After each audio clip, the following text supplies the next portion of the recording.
De verdad, bienvenido a la Agenda World Trade Center de Valencia. Antes de comenzar, quiero hacer una breve presentación de la actividad.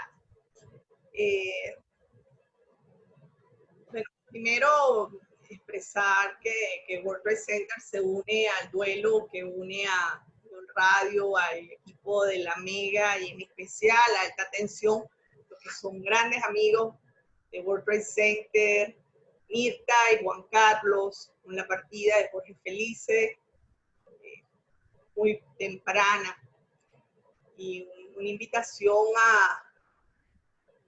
a cuidarnos todos, ¿no? Estamos en pandemia, un llamado a guardar pues, las medidas de protección.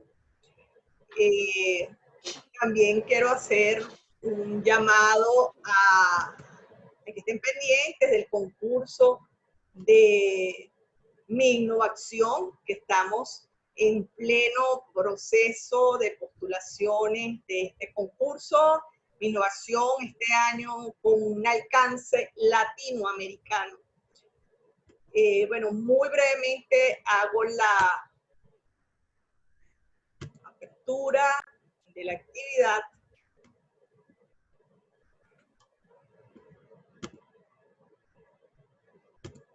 Esta actividad con Héctor Benaventes. Héctor Benavente, gran amigo de World Trade Center también, profesor de la UNIMED, consultor en estrategia financiera y especialmente en gestión de crisis. Bueno, un gusto enorme, Héctor, contar nuevamente con tu participación en la agenda de World Trade Center de Valencia. Recuerden colocar su nombre y apellido. Cualquier duda, pues los vamos escribiendo en la sesión de preguntas y respuestas. Esta actividad está diseñada para durar 1:30. Esta actividad está llegando a ustedes gracias al Hotel Hesperia, World Trade Center de Valencia.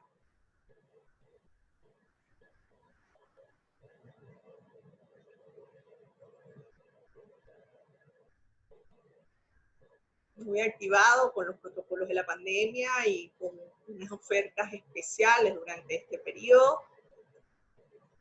A los amigos de Cerámicas Carabobo, la piel de tu hogar. A Macondo y los licores del Grupo Leal. A Agua Cielo y las bebidas de AGE Group. Y a los aliados de World Trade Center Radio, CIAE, Notitarde.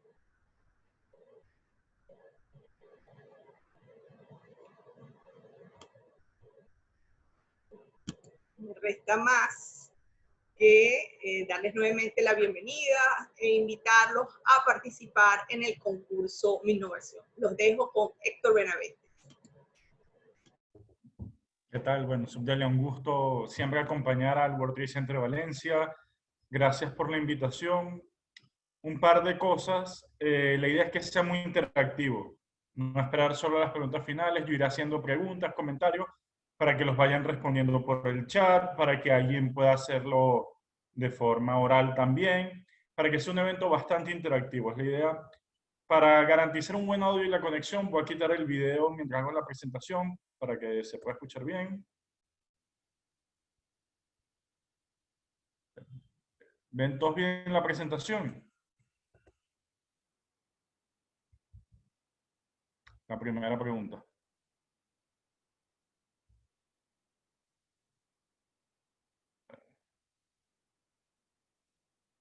No me abre el chat ahora. Bueno, me imagino que me están diciendo que sí. Vamos a ver. No me quiso ver el chat, pero vamos a empezar con una duda y algo que está dando muchas vueltas, y de esto va, que es cuánto va a durar la crisis. Y fíjense que el título iba al revés de esto. El título decía, esto apenas empieza, y entre paréntesis las empresas en crisis. Y ahorita lo quiero arrancar viéndolo al revés. Mi pregunta es, ¿esto apenas empieza? Y es una pregunta que le quisiese hacer a ustedes, Y es una afirmación de las empresas están en crisis, porque es algo que se puede ver a nivel mundial. Sí me gustaría rápidamente que alguien nos pueda decir qué le parece. Esto está apenas empezando, ya va a terminar, ya estamos en el intermedio, queda poco. ¿Cómo ven ustedes esta crisis que estamos viviendo?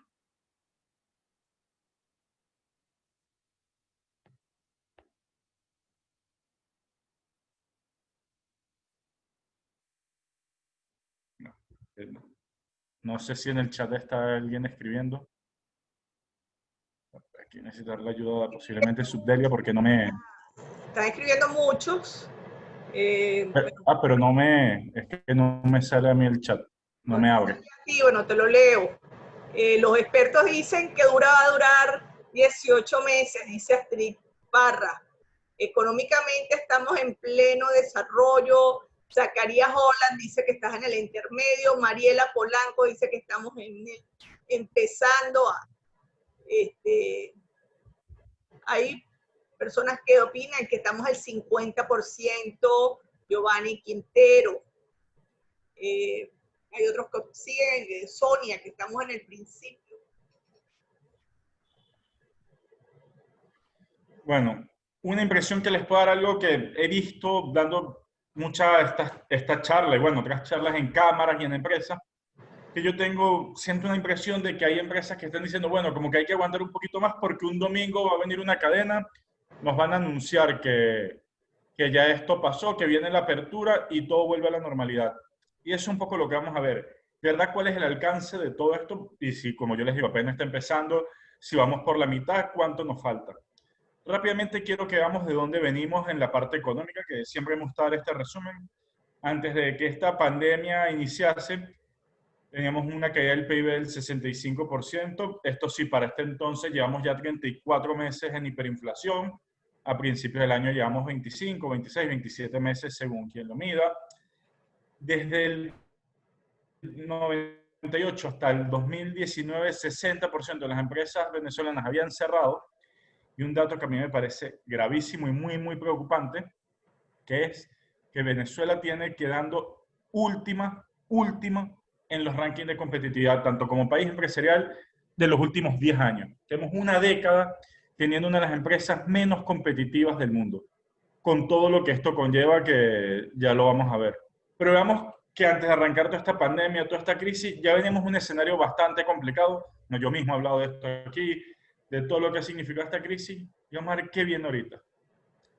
Un escenario de la pandemia que se puede ver, que algunos expertos dicen, es que esto empezó entre finales del 19, en el 20, escala todo el año 2020, en el 2021 se estabiliza, pero el tema es cuándo termina. Y aquí hay que ver, y lo vamos a ver que una cosa es cuándo llega la vacuna, si llega, etcétera, y las implicaciones económicas que esto está teniendo en el mundo, que lo vamos a ver a fondo más adelante.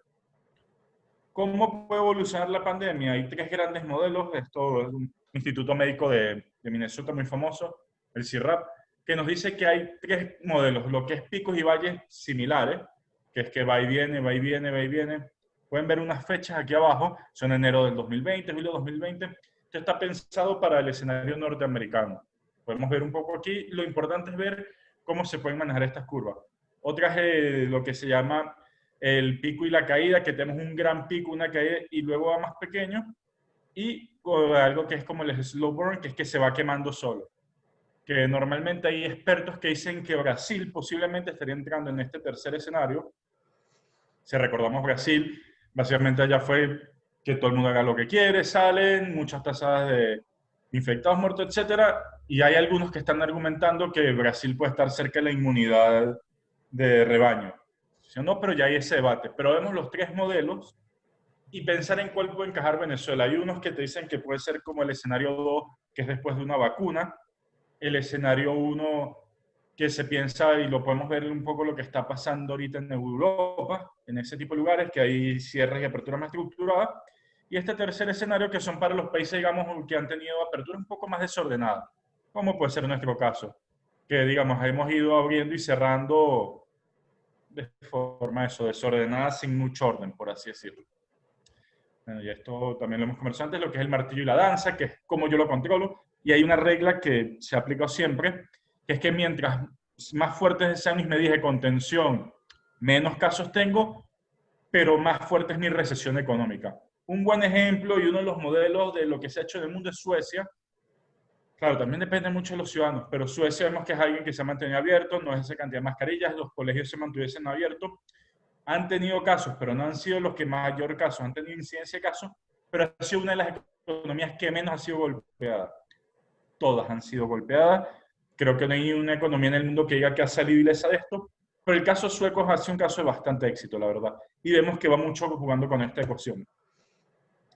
Y hacia esto vamos entre el 2020 y, por eso ese signo de interrogación, hasta el 2020 y cuánto. Una caída económica mundial, y esto quiero que lo toquemos ya en los próximos puntos, que a los de ustedes, a los que han visto las proyecciones económicas de la Unión Europea, Estados Unidos, la misma Latinoamérica, si recuerdan a principio de año decían, sobre todo en Europa, bueno, este año vamos a crecer 3%, después empezó a decir, bueno, es que no vamos a crecer 3, es que vamos a crecer 1. Luego decían, no es que vamos a crecer 1, es que no vamos a crecer, vamos a quedarnos estancados. Luego es que vamos a caer 2, que vamos a caer 4. Ya España se habla de una caída del 15-20% del PIB en el año. Algunos diciendo que puede ir más allá, un 30%. O sea, a día de hoy no tenemos claro aún cuál va a ser el alcance de la caída. Y eso, todos estos organismos, Fondo Monetario Internacional, la misma Unión Europea, el Banco Central Europeo, la FED en Estados Unidos, suelen ser muy optimistas. Son, la verdad, bastante optimistas. Siempre suelen dar buenas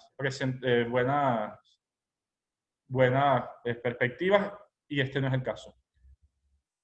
Vamos a una desglobalización que también hemos visto que ya se venía dando. Esta desglobalización venía dándose ya en los últimos años, países que se llevan su empresa. Japón, por ejemplo, le está pagando a sus empresas para que se vuelvan a Japón, decirles, deja producir afuera y vente para acá. Vimos el caso de Estados Unidos, la guerra comercial. Un punto que nos afecta muchísimo, muchísimo, y es el cierre de las empresas. Y ese ya nos atañe bastante aquí. Y esto es algo que se está dando también a nivel mundial y apenas empieza. Ejemplo de España, por ejemplo, yo he tenido la oportunidad de hacer consultoría ya, y a principio de la crisis decía, bueno, una sola empresa elegimos en el momento uno, mira, no eres viable, muy ligada al turismo. Luego pasó el tiempo, otras empresas han ido subiendo, llegó el verano, que era lo que en España esperaban como locos. ¿Y qué pasa? Viene Alemania, viene Inglaterra, te dicen los de nuestro país que no vayan a esos países. Y bueno, a otra empresa le tuvimos que decir, declárate en quiebra, concurso de acreedores, y esta ola de cierre de empresas que ya se han dado apenas está empezando. O sea, porque las empresas hemos tenido problemas de liquidez, una serie de problemas, y esos problemas apenas van a empezar ahorita. O sea, van a empezar a salir y ahorita se van a ir la gran ola de cierre de empresas. Bueno, vamos a tener cambios en el consumidor, qué tan profundo no es un debate que hay. Cadenas de valor menos integradas, ya lo vemos, va a ser más caro esos viajes, más lento, con todos los gastos que conlleva eso, y una recuperación que decía que iba a ser en V en vez de Venezuela, después se decía que iba a ser en U, y ya vamos a ver que parece más una recuperación en L, con una fuerte caída y no un rebote, sino una estabilización. Un problema aquí compartiendo, un segundo otra vez. Y a esto quiero que vayamos, que veamos esto. Y esta es mi pregunta. Si esto apenas empieza, y aquí sí me gustaría la intervención de bastantes en este punto que vamos a tratar, porque es una de las partes focales de esta charla, que es cómo va a ser la economía. Si podemos ver, esta es una economía que, partiendo de un 100% en marzo del 2020, estas son las caídas que se han estimado. Vemos que caídas muy fuertes y un rebote que se empieza a ver en junio del año que viene. O sea, son escenarios, más o menos así lo han pintado. Podemos ver que son caídas muy grandes y luego un pequeño rebote o estabilización. Y aquí empiezo con las preguntas. ¿Cuánto puede durar la pandemia? ¿Cuánto piensan ustedes que va a durar esta pandemia? Un poco lo que han dicho, pero en tiempo. ¿Cuánto va a durar esto, la enfermedad activa entre nosotros? Y los leo en el chat.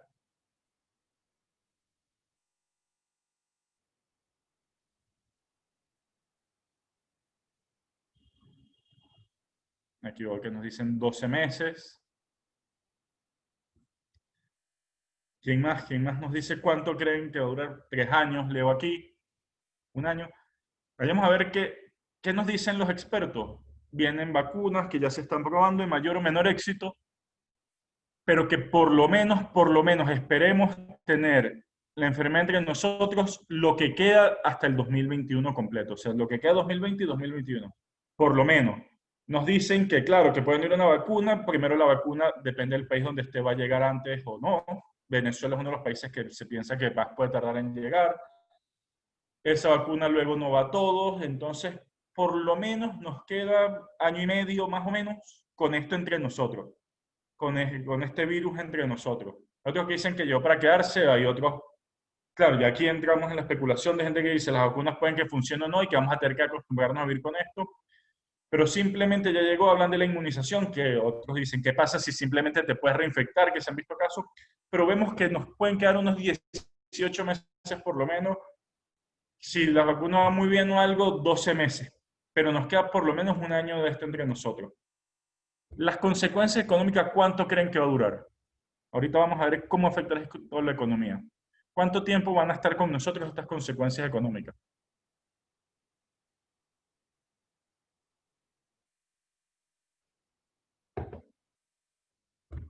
Los leo en el chat.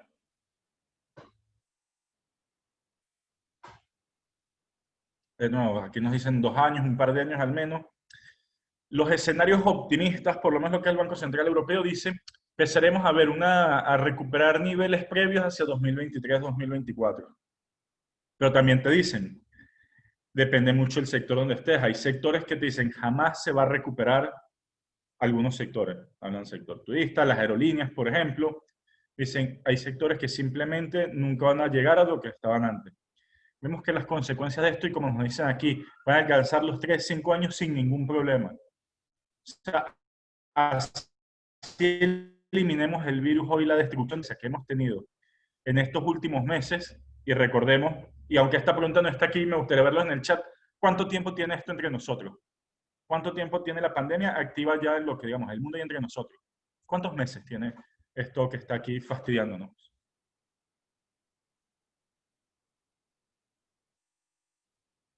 Aquí alguien me pone rumbo al año, 8 meses. ¿Alguien recuerda cuándo se cerró, por ejemplo, en España?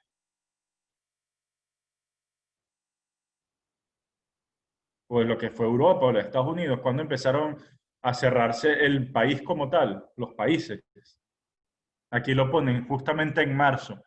En marzo empezaron los países a cerrar su economía. O sea, estamos marzo, mes 3, estamos empezando el mes 9, veamos que llevamos 6 meses apenas de esto. O sea, solo 6 meses y veamos todo lo que ha pasado. En Venezuela cerramos en marzo, bueno, ya aquí entra un debate, yo creo que fue más por el tema gasolina y más un tema político, económico que por la propia pandemia, pero vemos que no tenemos mucho tiempo en algo que apenas llevamos 6 meses para consecuencias que pueden ser 3, 4, 5 años. Lo cierto es que las consecuencias de estos van para largo. Esto no es algo que simplemente un domingo nos vamos a ver una cadena donde nos van a decir, vamos a abrir y nuestras ventas van a volver a ser lo que eran en enero, febrero o diciembre, por ejemplo. O sea, las consecuencias económicas mundiales y en Venezuela van para largo. Ahorita que va muy de la mano, cuando se declara el fin de la cuarentena, se acaba todo. Imagínense que este domingo nos dicen, se acaba el 7x7 y salen los demás países y dicen, vamos allá a trabajar como antes. Se acaba el problema, las empresas van a recuperar ese nivel productivo y esa vida, por así decirlo, que teníamos hace 8, 9, 10 meses. ¿Qué piensan de esta parte? O sea, cuando se acabe esto, ¿cómo creen que va a ser cuando se declare el fin de la cuarentena? Y ya. Ven que se declare el fin de la cuarentena, aunque el virus siga entre nosotros y llegue un momento que no solo Venezuela, que otros países digan, ¿saben qué? Ya esto va a estar entre nosotros, ya no podemos seguir aguantando esta caída económica, nos toca ir hacia adelante y, bueno, y avanzará con todo. ¿Cómo se imaginan eso? Ese fin. ¿Se imaginan que vamos a tener ese fin de la cuarentena primero con el virus? Que esto va a durar mientras dure el virus. ¿Cómo ven ese escenario? Esto es importante porque luego hay que armar escenarios. Pero ¿cómo se imaginan eso? Pueden escribir rápidamente en el chat. Aquí lo tenemos. restricciones y cambios en los consumidores a principios del 2021, pero el hecho es que posiblemente, aquí lo dice muy en coexistencia, nos van a quitar la cuarentena, esto va a irse, o sea, vamos a empezar a operar, pero va a ser esto entre nosotros con las consecuencias económicas que hemos visto que hay. Y ahorita les pregunto, ¿cuál va a ser el impacto en las empresas de esta crisis? Y no viéndolo ahorita que ya no me lo dijeron, tenemos desde marzo, 6, 7, 8 meses con esto. ¿Cómo se imagina el impacto en las empresas dentro de un año, año y medio? Imagínense, llegó final 2021, por fin, entre vacuna y todo, salimos de esto. ¿Cómo se imaginan que va a ser el impacto para las empresas?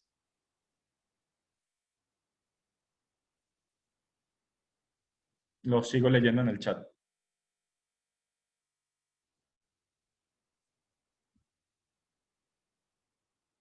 Que nos ponen menores ingresos dependiendo del ramo.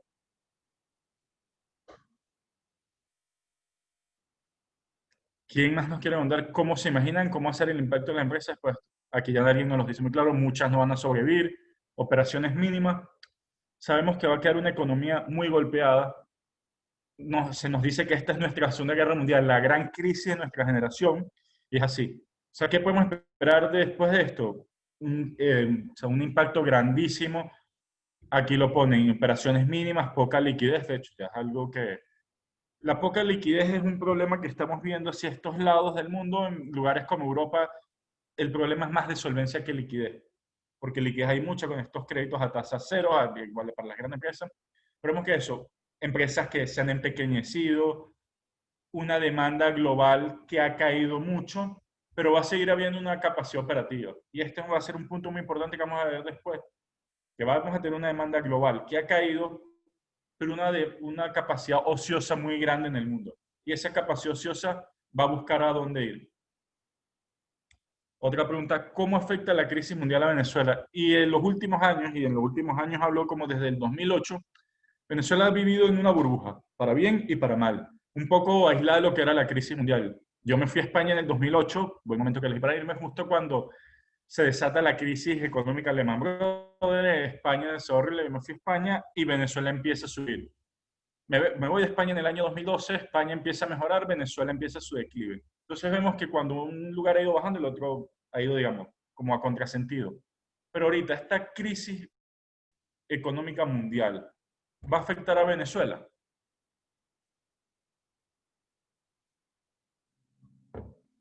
Y lo sigo leyendo en el chat.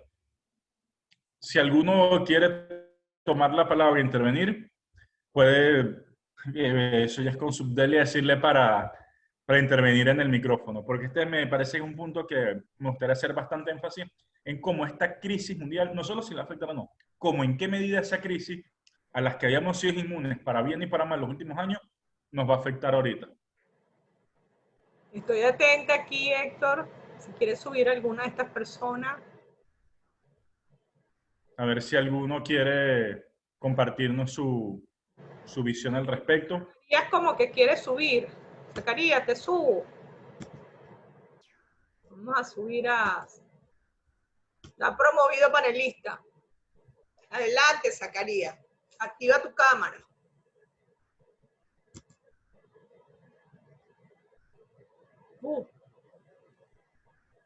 Zacarías, Dios mío, ¿cómo será que no nos ayudó el...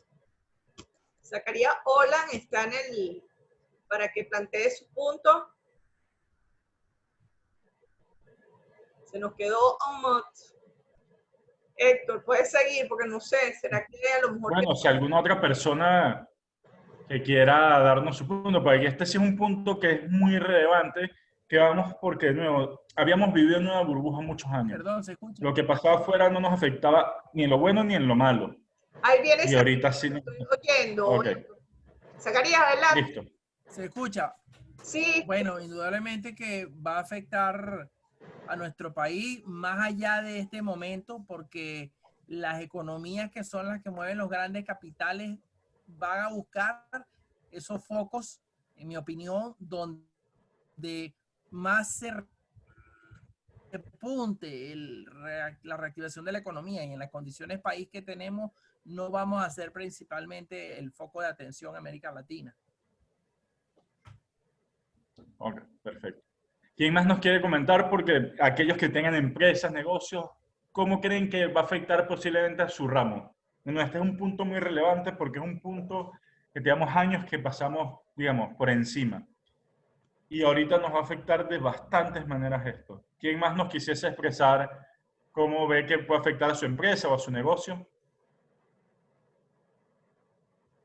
Levante la mano y lo subimos. Adelante, por favor. Están calladitos hoy. Sí. Bueno, si no leemos lo que nos dicen, dificultad para el emprendimiento y la economía, recesión, nos hablan de las remesas, y es así. Somos un país que este último año, año y medio, había dependido muchísimo de las remesas, remesas que van a caer y van a caer fuertemente, sin duda alguna. ¿Qué más nos va a pasar? Y es algo que me gustaría, no vi que nadie lo decía, pero creo que es muy importante, la competencia. La competencia que se nos viene. Nosotros antes teníamos ciertas barreras, ahorita, etcétera, arancelarias de permiso. Ahorita no tenemos nada. Quiero que alguien me escriba ahí qué no puedo importar ahorita en Venezuela. Que alguien me diga, yo quiero importar algo que no podría importar ahorita. O sea, si yo quiero importar algo, ¿qué rubro no podría yo importar ahorita en este país? Teniendo los puerta a puerta de eso. ¿A alguien se le ocurre algo que no pudiese importar?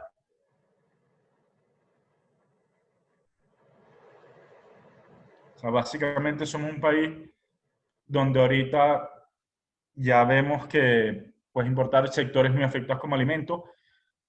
Y por eso quería ver que viesen como lo que veníamos del mundo y un poco ver en el mundo, esa capacidad ociosa que dar fuera va a buscar algo. Va a venir aquí con todo lo que veíamos, la desglobalización, etcétera. Va a ser una economía mucho más difícil.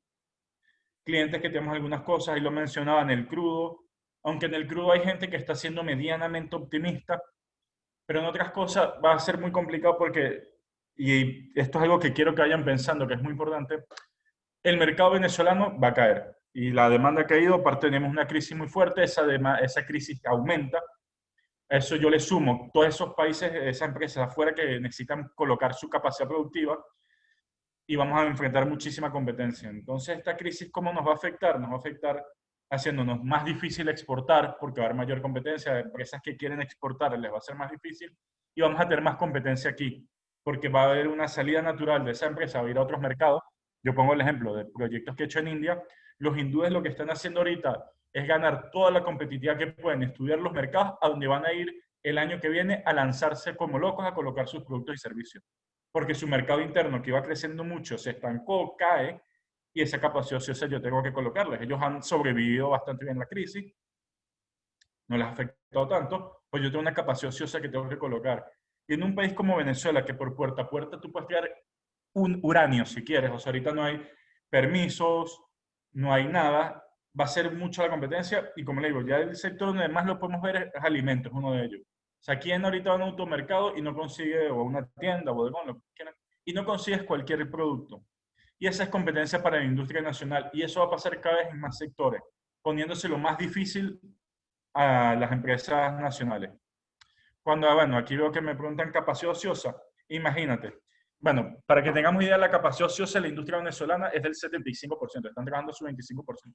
Pero tenemos el caso de las industrias en India, que estaban produciendo y toda su producción la absorbía ese mercado local, su mercado local. Imagínate, yo producía 100, vamos a decir 100 cajitas, mis 100 cajas se quedaban en el mercado local porque aparte yo tenía un país que iba creciendo muchísimo. ¿Qué está pasando? Ahorita ese mercado local se me reduce, ya no me absorbe mis 100 cajitas. Ahorita me compro 80, 70 cajitas. Yo tengo una capacidad ociosa de ese 30% que yo tengo que colocar en algún lado. Porque aparte no hay nada más dañino, sobre todo para un sector, bueno, también para el servicio, pero industrial, que esa capacidad ociosa, pues son mis gastos fijos, etcétera, o sea, muy grandes, mi costo por unidad me aumenta, entonces dicen, bueno, yo esas 30 cajitas las tengo que ubicar en algún otro lado del mundo, y es lo que están haciendo ahorita. ¿Cómo lo hago yo? Bueno, tengo que ser más competitivo, ¿a qué mercados voy? Pero eso es lo que está pasando en China, en India, muchos países productores están diciendo, yo tengo que esta producción, que ya no me va a salir en mi mercado local, ubicarla en algún otro lado. Y van a empezar a ir a todos los mercados que puedan. Y eso va a generar una competencia aún más grande en el mundo de la que veníamos. Y si vamos uniendo un poco los cabos con lo que yo les dije hace un rato, y vamos a ver por qué, si tenemos una de las industrias menos competitivas del mundo, nos pone en una situación de gran vulnerabilidad, y es a lo que quería llegar con este punto. O sea, esta crisis está afectando a todas las empresas del mundo, a nosotros nos va a afectar más porque somos más vulnerables, veníamos con una economía con más problemas, pero es que de cara a futuro vamos a tener que competir más con esa gente y no tenemos esas barreras de protección que se están dando en otros países. Y ahí viene un poco lo que era desglobalización, el proteccionismo, estoy aumentando aranceles, pongo más permiso, aquí no tenemos nada de eso. O sea, aquí entra cualquier producto totalmente directo, sin ningún problema, sin ningún permiso, sin ninguna barrera. Y eso hace que la industria local pase más problemas. Y bueno, ya vamos para ese punto. ¿Qué le espera a la empresa venezolana? Mucha más competencia. Y para allá voy. Ya viendo todo esto que ustedes mismos han ido diciendo y que yo les he estado diciendo, ¿cómo ven el futuro de la empresa venezolana? ¿Alguien ve una recuperación económica, un rebote económico en Venezuela en el corto, mediano plazo? Un rebote grande. Que digamos, mi demanda interna nacional se disparar. ¿Alguien ve ese escenario? Y si es así, en el chat que nos cuente, ¿alguien ve un escenario donde Venezuela en el próximo año, 2, 3 años, tenga un rebote económico enorme? Ahí nos ponen, no lo veo. No en lo macro. Sabemos que es difícil pensar que la demanda interna de Venezuela se va a fortalecer en los próximos 2 o 3 años. O sea, imagínate, si tenemos una industria que ya está trabajando a su 25%, primero, es natural que algunas empresas cierren. Es normal, está pasando en todas partes del mundo. Entonces, ¿qué le espera a la empresa venezolana? Posiblemente más cierres, una demanda local más pequeña y ya yo venía una capacidad ociosa grande. Entonces yo les digo, y para aquellos que tienen empresas, aplica también para servicios, pero sobre todo para productos, ¿qué camino me queda si mi demanda local es muy baja? Si yo tengo una demanda local muy baja y tengo una gran capacidad ociosa y yo lo quiero colocar, ¿cuál es el único camino que me queda?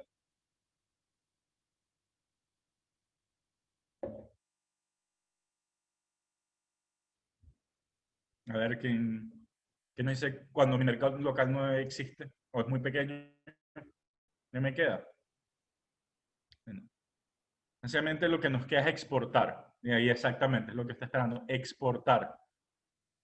Ahorita, la empresa venezolana, mi mercado local va a ser pequeño. Siempre va a haber nichos y eso después lo vamos a ver y vamos a hacer un énfasis importante en eso. Va a haber nichos. Pero yo tengo una demanda local que lo más probable es que sea más pequeña aún. Va a venir más competencia y me queda exportar. Y dicen, salir, pero ¿cómo? Eso es lo que vamos a ver. Pero la clave está en la empresa venezolana, hay que dar un cambio profundo, un chip, y vamos a dar todo esto, pero hay que empezar a ser competitivos. Y ahorita vamos a tocar muy a fondo este tema. Pero es a lo que quería llegar. O sea, vean el escenario ustedes de sus empresas, en general de todo. Es decir, yo venía de un 2019 en líneas generales malo, bastante malo. Un 2020 obviamente es un desastre, la pandemia, etcétera. Pero es que como veo los próximos años, un mercado local totalmente contraído. Ahora en presencia de voy a hacer con esa capacidad ociosa enorme, lo que me afecta en mi costo unitario, etcétera. Es que muchas veces lo que me va a quedar es salir a exportar. Y para salir a exportar hace falta competitividad.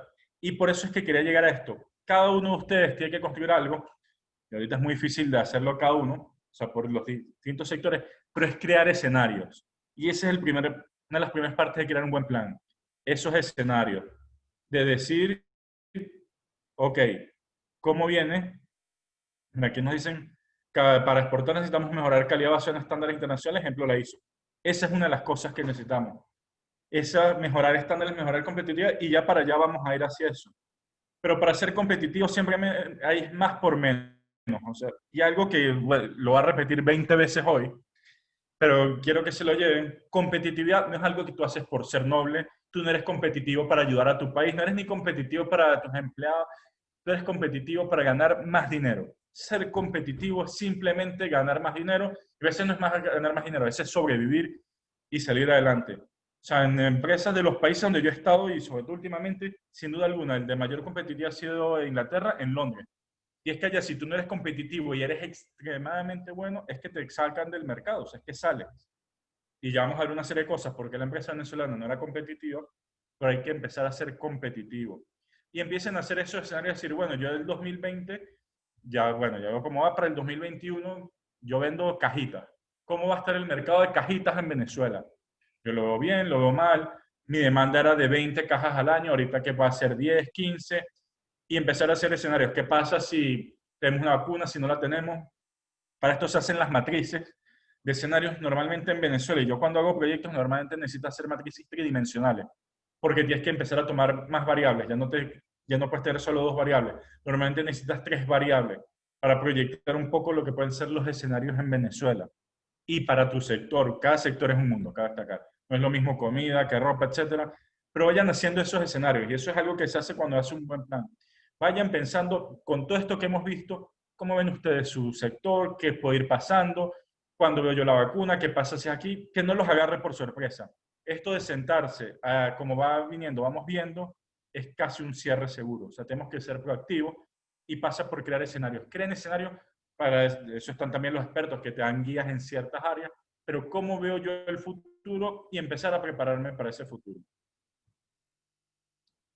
Y ahorita, aquí les pongo una idea muy rápido de lo que, por lo menos, lo que yo he hecho estos meses en proyectos afuera, de los 3 países donde he hecho proyectos ahorita durante la pandemia, que ha sido España, Inglaterra, India, aparte de Venezuela. En España, el plan de choque ha ido dirigido básicamente a sobrevivir, a aguantar la tormenta. Allá no te dicen quiero ganar dinero, no es que nada, ya lo único que te dicen es yo quiero seguir operativo a finales del 2021, o sea, la fecha que uno tiene como para ver un rebote en España, por ejemplo, se ve para el 2022 que uno espera que empiece a aflorar algo. Entonces te dicen, yo quiero que al final del 2021, en diciembre del 2021, seguir operando.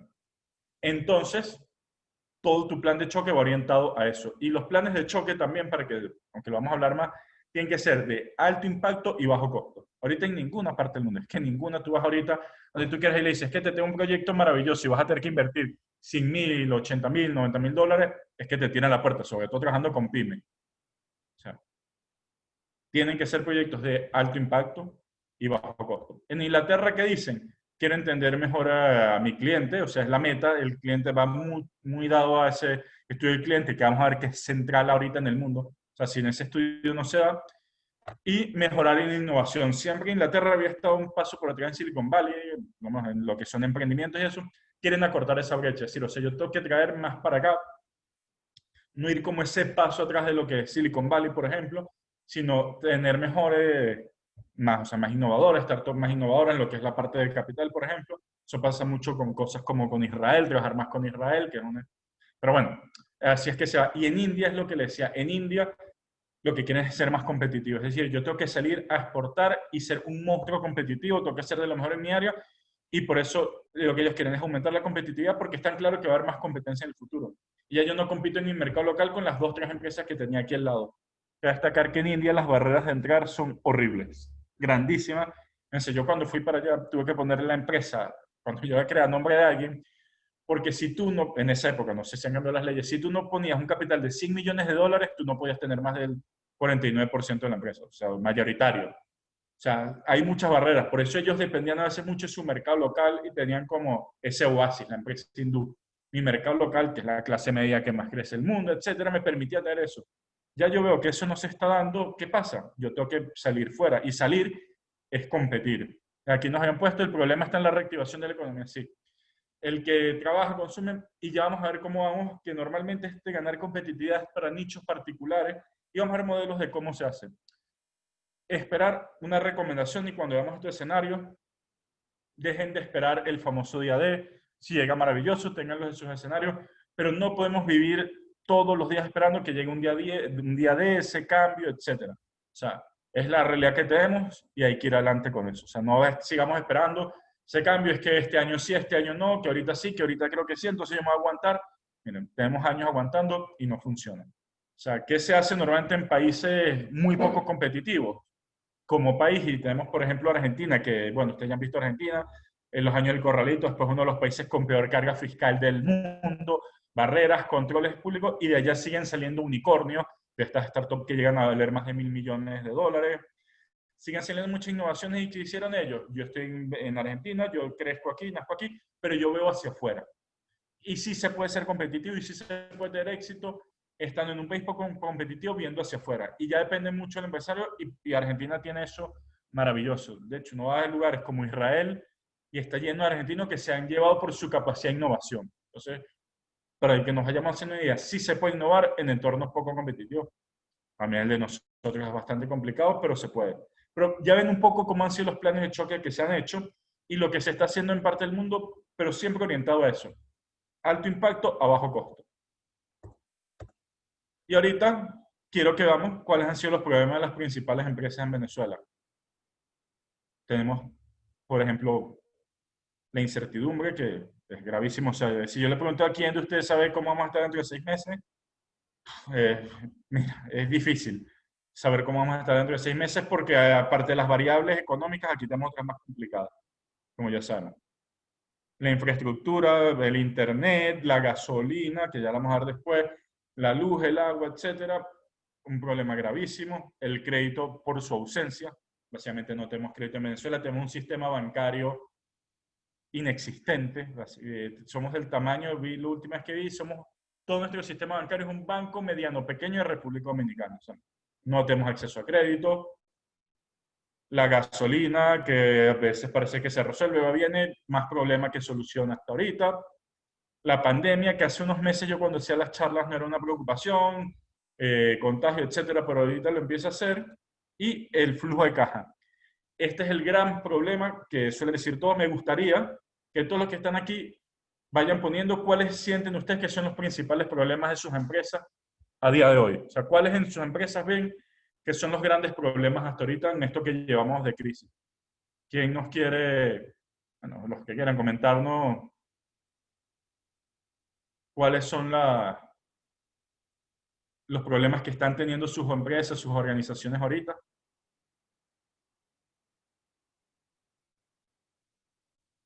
Que nos ponen plataformas de pago para empezar. Dificultad para acceder a materia prima. Y esto un poco dado con lo que era esas cadenas de suministro que se están complicando. Ese es un problema que sepan que está pasando en todas partes. En India teniendo un problema grave, que es que, imagínate, allá hay partes del país que se cierra mucho, digamos, no es algo unitario, mucho de hecho, dentro de Mumbai, por ejemplo, se cierra por urbanizaciones, totalmente. ¿Y qué ha pasado? Mi materia prima está en una región que estaba cerrada, yo ahorita estoy abierto, no me llega, cuando yo cierro ella abre, entonces tampoco me puede llegar la materia prima. Ese problema se nos está dando. Una agencia de viajes es la apertura de los vuelos, rotación, flujo de caja, supply chain, servicios públicos, telefonía. Nadie ha dicho el que hasta ahorita yo creo que es el gran dolor de cabeza que tenemos todos en Venezuela. Pero me gustaría seguir viendo que todos pongan los problemas que están teniendo. ¿Qué más problemas han tenido? Pueden ser estos, otros. Proveedores distanciados, impactos por inflación. Hay un gran problema en el mundo completo, que es el gran problema. Está, mira, aquí hay dificultad de atención del cliente, tanto por el COVID como por la gasolina, captación de nuevos clientes, el descontrol de la cotización del dólar. Algo también que una recomendación es que, miren, dejen de preocuparse en cuánto va a estar el dólar a fin de año, que esa es una pregunta que siempre viene en todos los eventos y en todos los de economía, en cuánto va a estar el dólar, o sea, de que el dólar esté en 1.800.000, ya tiene que pasar a ser un poco irrelevante para ustedes. Ustedes tienen que preparar organizaciones y estructura para cualquier precio que sea el dólar. Sea 300.000, 400.000, 1.000.000, yo tengo que preparar una estructura para enfrentar ese dólar. Saber el precio del dólar pocas veces te da una ventaja competitiva. Pero aquí vemos captación de nuevos clientes. Pero el gran problema a nivel de todo es menos ventas. O sea, el gran problema que hay aquí y en todas partes, y el flujo de caja, etcétera, es que vendo menos. Un problema como el flujo de caja, que es un problema financiero, normalmente suele tener su origen en otro lugar, y es que está. El gran problema de Venezuela, de España, de India, de Inglaterra, de Estados Unidos, del país que ustedes quieran, es que estoy vendiendo menos. Es el gran problema en la gran mayoría de los sectores y negocios. Mi gran problema, mi gran dolor de cabeza, mi gran preocupación es que vendo menos, y me gustaría que alguien nos diga aquí si no está teniendo ese problema, que dice, yo estoy vendiendo igual o más que lo que vendía hace unos meses y mi problema es otro. Que siempre hay casos aquí nos dicen, ¿cómo no preocuparnos con el precio del dólar y nuestros costos? Exacto. Tú tienes que preparar una estructura de empresa que esté preparada para el precio del dólar que venga. Porque tu costo tienes que hacer estructura de costo dinámica. Ya vamos a ver eso ahorita en lo que es las soluciones. pero yo no me puedo preocupar de que el dólar valga tanto y que sea mi preocupación central. Si yo tengo una empresa con una estructura financiera dinámica, que es bastante adaptable, normalmente yo me voy adaptando al precio del dólar. No es que tengo que matarme porque el precio suba, o sea, el precio es el que es, yo me tengo que adaptar a él. Pero no debería ser mi preocupación central. Alguien aquí nos puede decir que, claro, es que trabajamos en esa estructura y ahí viene ya vamos a ver todo eso, pero viene la competitividad que nos escribe Vanessa. Del mercado no podrá soportar y eso es algo que va a venir. Pero ya vamos a ver un poco cómo se hacen todo eso y los nichos, etcétera. Pero alguien en su cabeza no tiene el problema de menos ventas, o alguien nos puede decir, las menos ventas no es un problema para mí en la vida. O sea, porque este es el problema de verdad y todas las empresas con las que he visto, todas, absolutamente todas, literal, las que he hecho consultoría, el problema es vendo menos, vendo menos, vendo menos, vendo menos. Entonces ya vemos que este es el gran problema del que se originan muchas cosas, pero este es mi problema central. Y ahorita yo quiero, este es un diagnóstico que yo suelo aplicar a empresas y muy rápido, que es para que cada uno lo haga a su organización. Muy rápidamente, sí o no. Respondan sí o no a estas preguntas para que ustedes sepan qué tan competitiva es su organización. ¿Tengo un plan de choque sí o no? ¿Estoy aplicando alguna de estas tecnologías sí o no? Mira, les doy un minuto para que ustedes respondan sí o no, y el que nos quiera compartir cuántos sí, cuántos no ha tenido en el chat, para ver qué tan competitiva y qué tan preparada está su empresa para enfrentar esta crisis.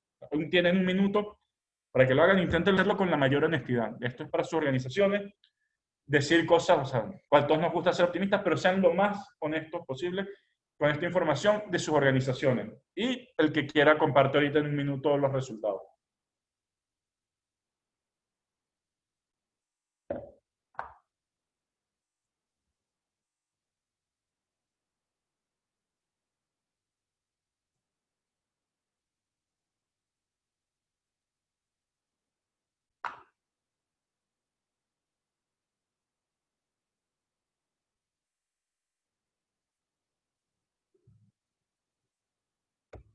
Alguien que quiera compartir sus resultados, vamos a darle unos segundos a ver si alguien quiere decirnos cuántos sí, cuántos no.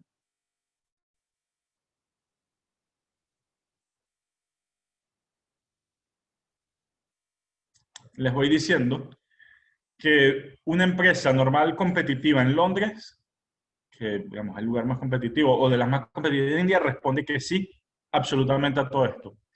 Cada no que digan es algo que te hace menos competitivo. Normalmente un no no es preocupante, dependiendo cuál va. 2 no ya está mal. Pero que aquí veo 6 no, es que tu empresa no está preparada, tu empresa no es competitiva y tienes que tomar medidas urgentes. Porque, y esto es algo que yo les pregunto, y no sé si alguien no está de acuerdo, pero esta es la peor crisis que ha vivido, bueno, que, digamos, la mayoría de nosotros está vivo, que hemos vivido nosotros en todos estos años, que ha vivido todas las generaciones ahorita. Y si esta crisis no me agarra preparado, ¿o cuándo me voy a preparar para esto? O sea, la peor crisis y no estar preparado y no ser competitivo es un cóctel muy peligroso. Entonces ya en el centro de esto, por eso pongo viabilidad. O sea, normalmente esto ahorita, la competitividad, aparte de dar dinero, te da oportunidades de viabilidad.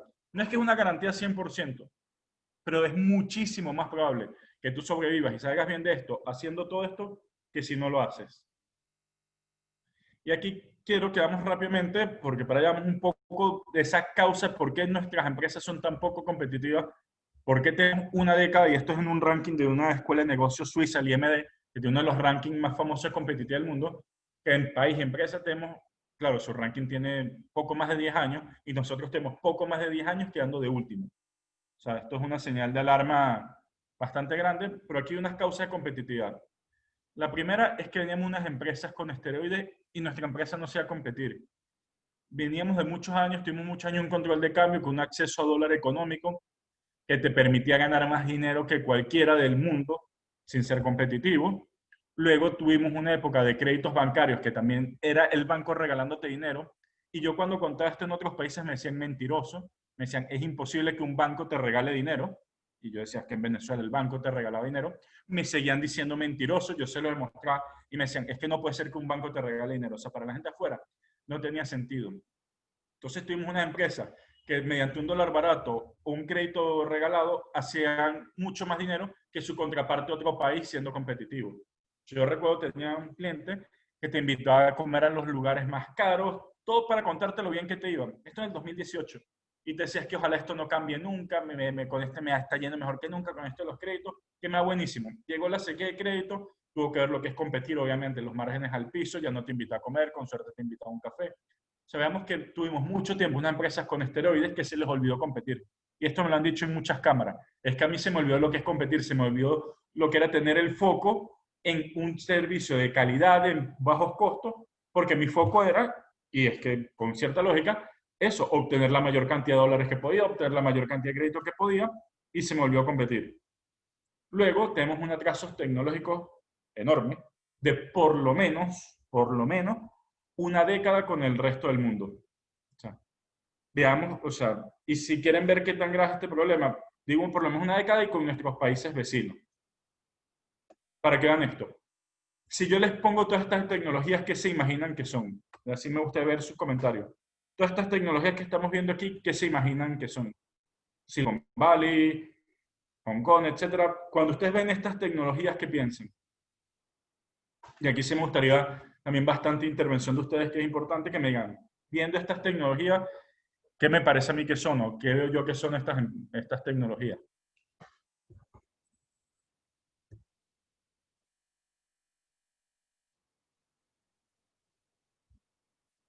A ver, ¿quién se anima a decirnos? No, aquí nos ponen inteligencia de ocio, pero se imaginan que son tecnologías inalcanzables, tecnologías que usan las empresas del Silicon Valley. O sea, cuando ustedes ven esto, ¿cómo se lo imaginan ustedes? ¿Como algo lejísimo? ¿Como algo posible? Algo que he considerado, si alguno dice, he considerado alguna de estas tecnologías recientemente, veo posible para evaluar el nuevo mercado. Estas son tecnologías que están usando las pymes del mundo. Ya yo no me estoy metiendo con grandes empresas ni nada. Son los que están usando las pymes del mundo. O sea, para que tengan idea, en Colombia se están desarrollando sistemas de inteligencia artificial para chatbots. Por ejemplo, en Argentina, de autentificación con blockchain, una serie de cosas enormes. En Brasil, en México. O sea, se están desarrollando cosas con esto. Chile está usando, y es un modelo que quiero que hagamos Chile. Estamos viendo blockchain aquí, pero aquí blockchain lo usamos para lo que es el intercambio de moneda, pero no blockchain como se está usando en Chile para el área de exportación de alimentos y seguridad, por ejemplo. O sea, estos son lo que están usando sus rivales del mundo, o sea, las pymes de otros países, las pymes con las que ustedes tienen que competir, están usando estas tecnologías. Quiero que vean muy claro, porque en Venezuela, ¿qué tecnologías están ampliamente utilizadas a nivel empresarial? Básicamente, lo que son software contables y documentos en la nube. O sea, veamos que de esto, ¿cuántas empresas aquí están usando CRMs de primera línea mundial?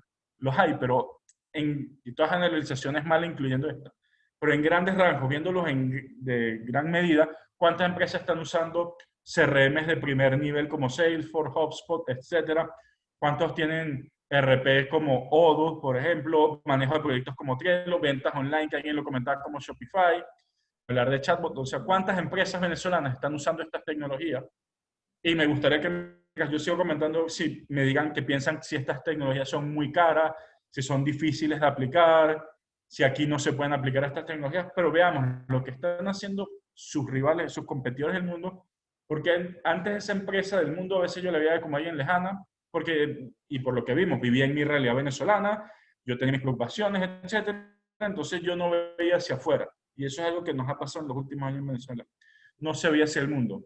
Entonces, me gustaría que me vayan diciendo si ustedes ven que estas tecnologías son caras, si es viable aplicarlas en sus empresas o no, pero vean dónde están sus competidores del mundo, las pymes del mundo, en líneas generales donde estamos aquí. O sea, es una brecha. Aquí hablan del Internet y, por ejemplo, que es complicado, y para que tengan idea, si tú puedes usar Instagram en tu celular, normalmente ya tienes el Internet suficiente para estas tecnologías, muchas de estas, porque no tienen gran consumo. La verdad, el Internet y muchas de ellas se diseñan para que no sea un problema y se hacen cosas para que se actualicen. Pero para una empresa, esto, me gustaría que sigan diciendo si se imaginan que son caras, si no son, pero vean de nuevo la brecha tecnológica Porque estas son con las empresas que ustedes van a empezar a competir, y tal vez no este año, porque este año todavía estamos viendo qué va a ser, pero del 2021 en adelante ustedes van a competir contra esto. Seguimos con ¿por qué no es competitiva la empresa venezolana? La falta de planificación. Y aquí, y lo escucho todo el tiempo, y es muy ofensivo para alguien que trabaja en planificación estratégica, que en Venezuela no se puede planificar, somos un país único, aquí es imposible planificar, etcétera.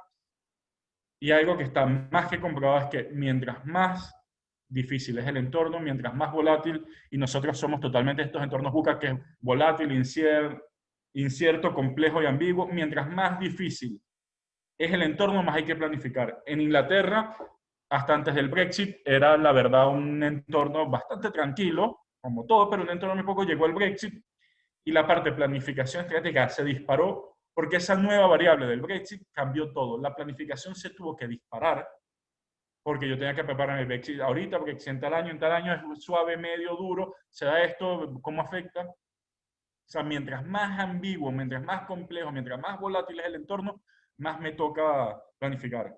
Y otra idea que nos tenemos que quitar es que somos un país único, diferente del mundo. O sea, lo que hemos vivido nosotros en medidas más o menos parecidas se ha vivido en otros lados y siempre se puede conseguir comparaciones. Entonces, decir es que aquí somos únicos y por eso no se puede planificar, etcétera, no es así. O sea, sin planificación, y la verdad, yo con las empresas que he visto ahorita no he visto la primera que esté llevando esto bien, que no tenga un buen plan estratégico armado. O sea, ni uno, honestamente.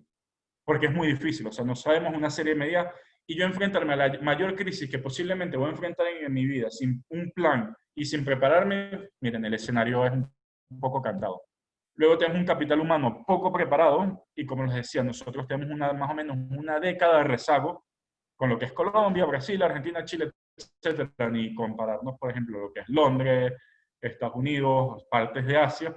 Tenemos una década de rezago y tenemos un capital humano que no está preparado para dar ese salto. Y yo no puedo esperar que ese mismo capital humano que no está preparado para lidiar con un rezago de 10 años me dé el salto. Y ahí vemos cosas tan graves como que dicen, bueno, yo es que voy a aplicar el design thinking porque eso es lo que están haciendo las empresas de Silicon Valley y eso funciona buenísimo. El design thinking depende totalmente de la calidad de tu recurso humano y que participe. Si él no es bueno, el resultado no va a ser bueno. Google lo hace, las empresas de Silicon Valley lo hacen porque tienen uno de los mejores recursos, no el mejor, para no ser así, uno de los mejores recursos humanos del mundo. Si yo no tengo eso, no puedo aplicarlo. Hace falta sentido común, pero ese nivel del capital humano hay que subirlo, hay que prepararlo y tenemos que dar ese salto de que nos quedamos más o menos en el 2010, dar ese salto al 2020. Y no basta solo con ver qué está haciendo mi competencia en Colombia, mi competencia en Brasil, en Chile, en Argentina, en México, porque él está viendo el que vas más adelante de ti. Si tú solo vas viendo lo que hace tu competidor directo, siempre vas a ir un paso por detrás. Tú tienes que ir viendo lo que están haciendo los líderes del mundo y siempre con sentido común y con lógica aplicarlo. Pero no podemos seguir con ese rezago porque ya vimos, y varios ustedes me lo dijeron, el futuro no depende, no sé muy bien aquí, me va a tocar posiblemente exportar y eso pasa por ser competitivo. Aquí nos dicen, en caso de estar hablando sobre eso, parece que el programa es la actualización de la implementación. Aquí está, y nos lo dicen Trello. Para una empresa pequeña, el costo es cero. Si eres una empresa pequeña, y ya vamos a ver un poco de la solución a eso. Pero nadie me dijo si veían si era cara la tecnología, no, ya vamos a ver que no es cara. Un problema también central aquí, que el cliente no es el centro. Nosotros seguimos teniendo una mentalidad productocéntrica, serviciocéntrica. Esto es lo que yo hago, esto es lo que yo tengo, yo lo lanzo al mercado y ustedes vean si les gusta o no y lo tienes que comprar. Y hay una mentalidad, y vamos a ver, que es que esto es lo que yo te vendo. Y yo te vendo este producto. Ya en el mundo eso no es así. Ya no se puede hacer eso. Ya hay que cambiarlo. Ya el cliente tiene que ser el centro de todo y ya yo no te vendo algo. Yo te soluciono un problema o necesidad. Y eso lo vamos a ver más a fondo. Pero es imposible. O sea, yo intento desarrollar un proyecto fuera y yo no soy cliente céntrico y es que no me hay ni un céntimo. Y no me vuelven a llamar más nunca en la vida. Como yo no haga todo mi proyecto con el cliente en el centro, estudiándolo a fondo, no hay vida. Y para que lo vean, ¿por qué las empresas gastan miles de millones de dólares al año en Big Data, una serie de cosas, inteligencia artificial, Deep Learning, y no hago encuestas nada más? ¿Por qué gasto esos miles de millones de dólares en esas tecnologías y simplemente no hago una encuesta? ¿Por qué creen que es eso? Es que hay gente que escribe por el chat, otro por el de preguntas y respuestas. Más tarde, esto ya no iba con esto. ¿Por qué creen eso? Que las empresas gastan miles de millones de dólares en Big Data en vez de simplemente hacer encuestas y ya, que es muchísimo más barato, obviamente. A ver si alguien nos dice qué cree. Las encuestas no dan respuestas reales. Y es así. Normalmente en las encuestas tú dices quién quieres ser, no quién eres. Y han visto que por ahí no viene conocer a mi cliente. Si yo quiero conocer a mi cliente a fondo, tengo que conocer todo de él. Y para eso está el Big Data y toda esta serie de herramientas, Business Intelligence. O sea, yo tengo que conocer a mi cliente a fondo. Sin eso, es muy difícil. Toda metodología ahorita del mundo que tú quieras para desarrollar emprendimiento, eso. Yo por lo menos hacía consultoría para Londres en esto, en Londres de levantamiento de capital, y todo pasa por el estudio del cliente. Y hay muchísimas metodologías. Yo por lo menos doy clases con una del MIT, de Bill Hewlett, que es 24 pasos para desarrollar un emprendimiento, muy didáctica, la verdad, muy buena para dar clases, y todo pasa por el cliente. Absolutamente todo pasa por el cliente. Si yo no entiendo el cliente, es que estoy fuera totalmente. Y muchos de sus competidores, por lo menos yo no he hecho proyectos en Latinoamérica, para ser honesto, pero por oportunidad de donde hice el posgrado del IE, mucho de networking en Latinoamérica, o sea, muchas reuniones estos últimos meses, y he podido conversar mucho con lo que, digamos, con esta gente de Colombia, Argentina, Chile sobre todo, y ya en esos países están desarrollando empresas cliente céntricas, ya están empezando a desarrollar una serie de cosas que van muy por delante de nosotros. En Colombia, en Argentina, en Brasil, en Chile, entonces tenemos que dar ese salto. Y si el cliente no es el centro, cuando salgas a exportar, vas a estar muy fuera, o competir aquí con el que sí lo tenga, vas a estar muy por fuera. Y tenemos poca eficiencia operativa, pero claro, veníamos de esa época que dólar barato, crédito barato, aquí era, y yo lo vi en muchas empresas, es que me hace falta algo, contrata más, mete más. O sea, tenemos una operativa bastante obsoleta, la verdad, metodologías aquí no se hace desarrollo de metodologías ágiles. También por un tema, una crisis económica que nos agarró, yo he dado, y con todo el sentido del mundo, cabe destacar, yo he agarrado esos equipos míos, esos activos míos, y he alargado la vida útil como sea TIP negro, pega loca, como yo sea, pero ese activo yo le tengo que dar más años de vida. Porque X, yo no tuve esos costos en el pasado para ese costo de reposición, pero en general tengo una muy poca eficiencia operativa y ¿qué hace? Que todo sea más caro para mí. O sea, producir una unidad me es más caro a mí que a cualquier otro de mis competidores. Entonces veamos este cóctel de por qué soy poco competitivo, y aquí hay las dos grandes cosas. Que era, tenía una empresa que era muy rentable sin ser competitiva. Yo hacía, ¿qué hago? Todas importaciones aquí yo conseguía unos márgenes 200%. O sea, es que afuera 200% no lo hace posiblemente ni con drogas. O sea, era una locura que yo aquí obtenía un margen de 200%. Ya no los obtengo, obviamente, pero era una locura. Entonces yo tenía una rentabilidad, pero loca, la verdad, sin ser nada competitivo, y me acostumbré a eso. Yo no tengo que ser competitivo para ganar dinero. Y ya escuchamos esas cosas, que aquí siempre se hace plata, en Venezuela siempre se hace plata, Venezuela es un país rico, Venezuela ahorita es un país pobre, un país muy pobre. Financial Times nos pone ya el nivel de Haití. O sea, no somos un país rico, aquí ya no hay plata, no es un país donde, como dice siempre, se hace real, somos un país pobre, donde ahorita ya yo no tengo esa rentabilidad así, sin ser competitivo. Entonces, digamos que yo tenía una rentabilidad enorme sin ser competitivo, me acostumbré a eso, y estamos en un país donde no se valora el conocimiento y es muy escaso. También aquí todos sabemos de todo, etcétera. Y la clave de India, yo siempre intento decir que la verdad no hay países únicos diferentes, pero el país más único y distinto, los que yo he estado, incluyendo Venezuela en ese saco, es India. Y en India ellos no tienen recursos naturales grandes ni nada, venían de una pobreza brutal y se han desarrollado muchísimo, es por el conocimiento. Los hindúes van, están en los mejores lugares del mundo, agarran experiencia en los mejores lugares del mundo, vuelven a su país, y ese conocimiento es el que ha sido la diferencia. O sea, ese conocimiento es por lo que la gente se mata y es lo que le permite tener empresas competitivas. En Londres, la gran guerra no es por oficinas, no es por nada, es por el recurso humano, porque el conocimiento es muy valioso y es escaso. En Venezuela es aún más escaso. Tenemos un tema de diáspora y mucha gente se va y poca vuelve, pero el poco conocimiento que hay que valorarlo, y hay que saber empezar a pagar por ese conocimiento, porque dar ese salto del 2010 al 2020 sin conocimiento es básicamente imposible. También me pasó mucho con empresas que han salido un poco mal paradas, pues dicen, yo contraté a alguien, contraté a un consultor y me fue horrible, entonces yo no vuelvo a botar la plata así. Y también estamos en un país de mucho consultor de Google y YouTube, que te metes, yo me metí, vi en Google esto, vi en YouTube esto, y ya soy experto en esta área. Como hay miles de expertos en mercado digital, una serie de cosas, es cierto, y hay que tener cuidado, porque también entiendo que muchas empresas se han llevado ese golpe y han quedado como decir, bueno, ya yo para eso lo hago yo mismo mejor. No es así, pero tienen que buscar conocimiento, valorarlo, y así se hace en los otros países del mundo, la verdad. Y en los otros países con los que ustedes compiten, el conocimiento es lo número uno, es lo que más se paga, y van a tener que empezar a valorar ese conocimiento, porque sin eso es muy difícil salir adelante. Y ahorita ya después de una hora de decir todo esto, porque vamos mal, lo complicado que vamos a rápidamente cómo es un plan de choque para esto y qué hay que hacer. Lo primero es desarrollar un plan estratégico. O sea, acabar con ese como va bien, va viniendo, voy viendo. Aquí, y es un orgullo, yo escucho mucha gente decir, es que aquí somos buenísimos resolviendo pedos, etc. Ajá.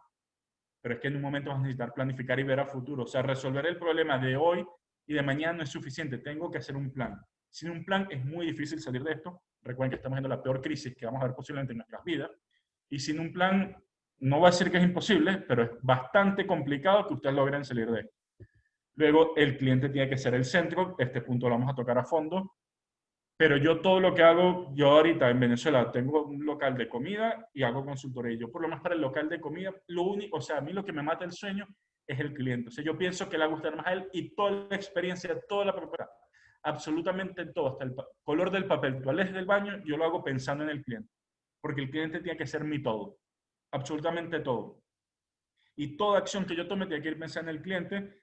Tanto esto es así que la empresa ahorita, éxito a nivel mundial, que es Amazon, etcétera, se dice que es la empresa más cliente céntrica del mundo. Y hay una leyenda que dicen, hay gente que dice que no lo inventó Jeff Bezos, otros que sí, que es que en cada reunión importante de Amazon hay una silla vacía. Y cada departamento, cuando va a hacer una propuesta, tiene que decir cómo eso afecta al cliente, que es quien está en esa silla vacía. O sea, toda decisión que yo tomo y todo lo que yo hago tiene que ir pensado en el cliente.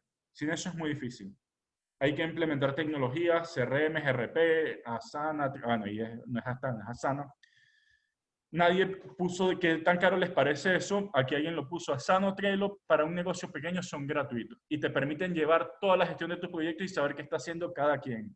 Odoo es un software más así como un SAP más pequeño, un ERP, que te permite también saber todo de tu negocio. No tienes que tener una gran conexión a internet, simplemente con un celular pegado, con estos datos de internet ya te alcanza para Odoo. Y Odoo te permite saber todo de tu negocio como un SAP. Una implementación pueden ser $1,000 y algo, $2,000, y la suite sí, como 4 o 5 módulos, finanzas, inventario, etcétera. Para 6 usuarios cuesta $120 al mes.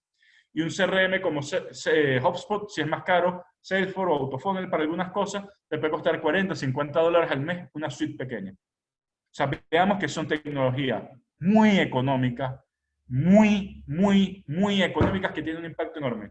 Tan enorme es así que se le ha preguntado a las empresas del mundo porque, para ser totalmente honesto, en ningún lugar del mundo se ha dicho, ¿cómo es tu vida sin tecnología? Porque en el mundo ya no entienden que tú no usas esta tecnología. A las empresas se le ha preguntado, si yo te quitase estas herramientas tecnológicas, ¿cómo sería tu productividad? Y calculan que quedaría más o menos, por lo menos, en un 50%. O sea, ¿qué quiere decir esto? Que estas tecnologías duplican tu productividad. Y estamos viendo que no son tecnologías para nada caras, ya se los decían por ahí. O sea, Asana y Trello son gratis o muy económicas y te permiten saber todo lo que están haciendo todos los miembros de tu empresa, los miembros de tu negocio, cómo van todos los proyectos. O sea, tienes una visión muy clara de eso, que es valiosísimo. En Odoo puedes tener toda la información. Es impensable en el mundo hoy en día que el dueño de un negocio no tenga toda la información de su negocio desde su celular. Absolutamente todo. ¿Qué está haciendo cada quien? ¿Dónde está cada unidad? ¿En dónde está cada inventario? O sea, todo eso se puede ver en tu teléfono hoy en día. ¿Y qué te permite esto? ¿O qué te da esto? Mejor información. Y las decisiones que uno toma son tan buenas como la información que uno tiene. Mala información es automáticamente malas decisiones. Entonces ya ven que la tecnología no es nada costosa, nada, pero es que absolutamente nada costosa, y un buen plan centrado en el cliente que implementa tecnología es que duplica tu productividad, pero es que cuando le digo sin ningún problema, hace que la necesidad personal pueda bajar en un 50%, mejora todos esos procesos que yo les dije que tenían obsoletos, mejoran muchísimo con esto, porque aparte se automatizan, no necesitan un gran internet, porque, bueno, al menos que su negocio sea mandar videos o algo, estos usan, o sea, con los datos de un celular es más que suficiente para estas actualizaciones. O sea, veamos que son herramientas de grandísimo impacto a muy bajo costo y que es básicamente imperdonable que no se estén usando hoy en día porque todos sus competidores del mundo ya están usando esto, absolutamente todos. Luego tenemos una formación del personal. Aquí se suele hacer algo, ya viendo empresas más o menos grandes, pero siempre la formación se hace en la gerencia medio alta, o sea, en las capas de arriba, para que ese conocimiento permee hacia abajo. En áreas de operaciones, mercado, tecnología y planificación, este es un año buenísimo para aprovechar que institutos de MIT, Stanford, Harvard, el IE, London Business School, etcétera, están poniendo cursos gratis a la disposición de las personas. Lo único que no te dan es el certificado te lo piden $300, $400, pero te dan un nivel de conocimiento absolutamente necesario para dar el salto. Porque si hay algo que no tiene nada de lógica es que yo espere salir de esto haciendo exactamente lo mismo que venía haciendo los últimos años. Y Einstein siempre definía a los locos como aquel que hace lo mismo esperando un resultado distinto. Entonces, si yo espero venir haciendo exactamente lo mismo que tengo haciendo los últimos 10 años y que el resultado sea distinto, por lo menos entro en la categoría de loco. Entonces, hay que cambiar y formar el personal es clave, y muchos de estos cursos son gratuitos, la verdad, totalmente gratuitos. Y te dan un nivel enorme. Y mejorar la eficiencia operativa, y hay cosas muy sencillas como estandarizar procesos y cargos, que normalmente cuando uno usa un plan de choque, yo por lo menos en los proyectos que he hecho, yo intento nunca tardar más de un mes en esto, porque el tiempo es oro ahorita. Mejorar los procesos productivos, que a veces sí también pasa por mejorar esta máquina, el mantenimiento que vaya, y metodologías ágiles donde se aplican. Pero esas estructuras piramidales donde tienes que 7 sellos, 4 firmas y 2 para aprobar algo, no es así, o sea, hay que ser ágil. Y las metodologías ágiles, con todo lo que eso lleva, dependiendo del sector, también te disparan. O sea, y aplicar todo esto normalmente te duplica la productividad de la empresa o más. O sea, está en plan como lo están viendo ahorita, es que duplica fácilmente la productividad de la empresa sin muchas cosas. Y si algo con lo que me quiero quedar ahorita, para atracar en el tiempo que nos queda más a fondo, es esto que es el cliente en el centro. Como les digo, el cliente tiene que estar absolutamente en el centro de todo, y es esto. Esto es lo que en el mundo ahorita se está aplicando. Yo no puedo desarrollar en ningún lado ni un emprendimiento ni una empresa sin esto, que es el cliente centrismo, el customer centricity. Aquí lo llaman C-centricity, pues customer client, o sea, pero esto es hacia donde está yendo el mundo. Todo, absolutamente todo, tiene que estar enfocado al cliente. Básicamente porque, imagínate, si yo conozco a mi cliente a fondo, ya mi publicidad va orientada totalmente a él, o sea, ya yo no gasto en publicidad inútil, estoy yendo totalmente directo a él. Mi producto o servicio está más cerca de lo que él quiere, o sea, es más posible que me compre. Entonces, ¿qué hago? Vendo más y gasto menos. Pero esta es la tendencia en el mundo. Y vender más, que es lo que todos queremos, porque aparte es nuestro gran problema. ¿Por qué pasa? Por entender quién es el cliente, qué necesidad o problema tiene, qué valor le ofrezco yo a él y qué valor tiene él para mí. Y las herramientas para esto, para hacer quién es un buyer persona, que es algo muy sencillo de hacer. Vamos a ver un ejemplo ahorita. ¿Qué necesidad o problema le resuelvo yo? Eso es mi producto o servicio, pero ya en base a su necesidad. Yo diseño mi producto o servicio para la necesidad o problema de él, no al revés.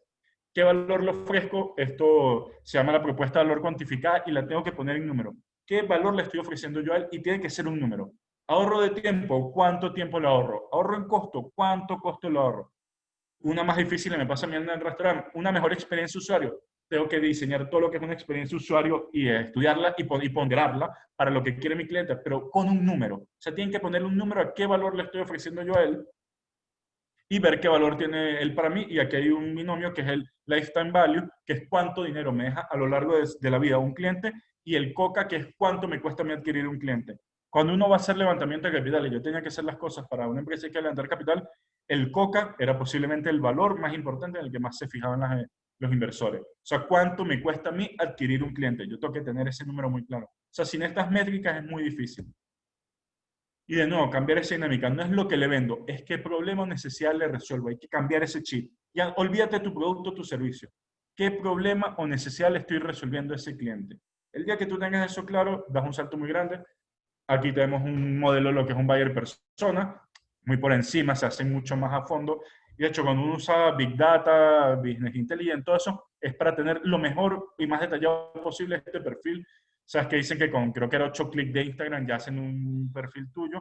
Pero yo lo que tengo es que entender muy bien esto totalmente a fondo. O sea, si yo no entiendo el cliente, ya no le estoy resolviendo bien la necesidad, mi publicidad posiblemente no va bien. O sea, esto es el fondo.